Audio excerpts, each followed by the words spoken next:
Imagine someone handing you a suitcase filled with millions of dollars. Except there's one problem. Every single bill is fake. Now imagine those fake bills were so convincing that even banks struggled to tell the difference. And this wasn't some Hollywood invention, it actually happened.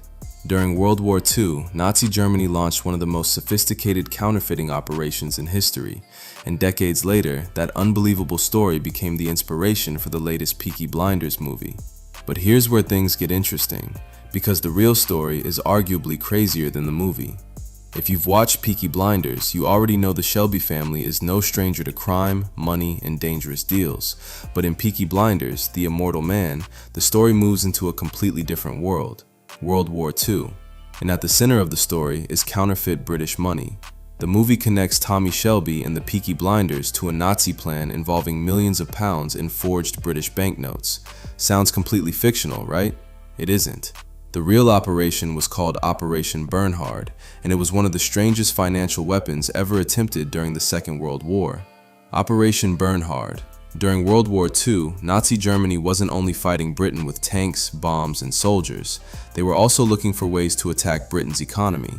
The idea was simple. If Germany could flood Britain with enormous amounts of fake British currency, it could potentially damage confidence in the pound, create economic chaos, and cause serious problems for the British government. So the Nazis came up with a plan: make fake British money. But there was a problem. Making a convincing banknote isn't easy. You can't just print something that looks similar and expect it to work. The paper has to feel right, the ink has to look right, the designs have to be accurate, the printing has to be precise, and even tiny mistakes could expose the entire operation. So the Nazis needed people who knew exactly what they were doing. This is where the story becomes horrifying. The Germans brought skilled Jewish prisoners from concentration camps into the operation. These prisoners included people with experience in printing, engraving, typography, and other specialized skills. They were forced to manufacture counterfeit British banknotes. The operation was carried out at Sachsenhausen concentration camp. Old photographs of Sachsenhausen. These prisoners weren't simply producing rough copies. They were trying to make the counterfeit notes almost indistinguishable from the real thing. And the attention to detail was extraordinary. According to accounts of the operation, the counterfeiters even tried to make the fake notes look like money that had already been circulating, because brand new looking money could immediately look suspicious. So they deliberately tried to reproduce the imperfections of real banknotes. The Nazis were essentially trying to manufacture an entire fake currency supply, and they became remarkably good at it. The scale of Operation Bernhard was enormous. At its height, the operation was producing huge quantities of counterfeit British notes. Estimates indicate that nearly 1 million counterfeit notes could be produced per month. Think about that. 1 million fake banknotes every month. Nearly 1 million counterfeit notes per month. The operation eventually produced millions of pounds worth of forged currency, and some of those notes were so convincing that they created a serious problem for British authorities. This wasn't just about stealing someone's money. The goal was to potentially undermine an entire nation's economy. And this is where Peaky Blinders takes this real history and turns it into a crime drama. In the movie, Tommy Shelby becomes connected to the counterfeit money operation. But this is where you have to separate fact from fiction. Tommy Shelby wasn't real. The Shelby family wasn't a real crime family controlling Birmingham. And the real Peaky Blinders did not run Operation Bernhard.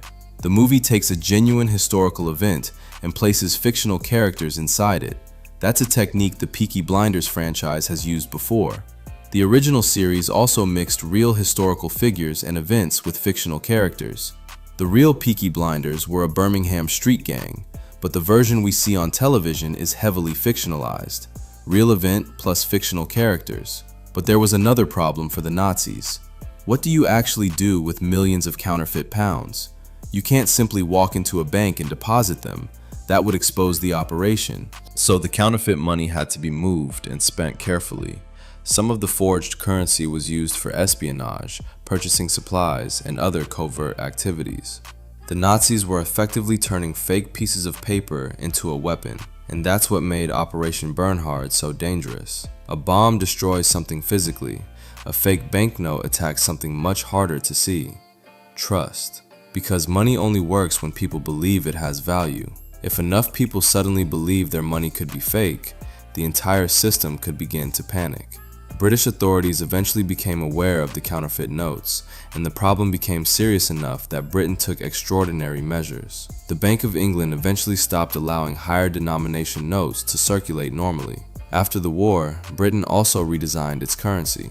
The British government kept much of the operation secret for years because officials were concerned about causing public panic and damaging confidence in the currency. And that's one of the craziest parts of the story.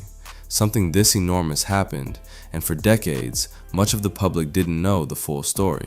But here's the biggest difference between the movie and reality. In Peaky Blinders, the counterfeit money operation becomes part of Tommy Shelby's story. The movie turns the historical operation into a personal battle involving the Shelby family. But in real life, there was no Tommy Shelby walking into the room and taking control.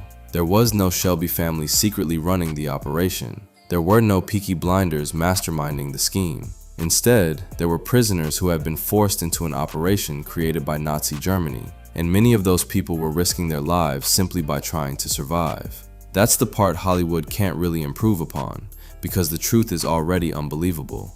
Operation Bernhard is a perfect example of why some of the strangest stories in movies don't actually begin in Hollywood. They begin in history.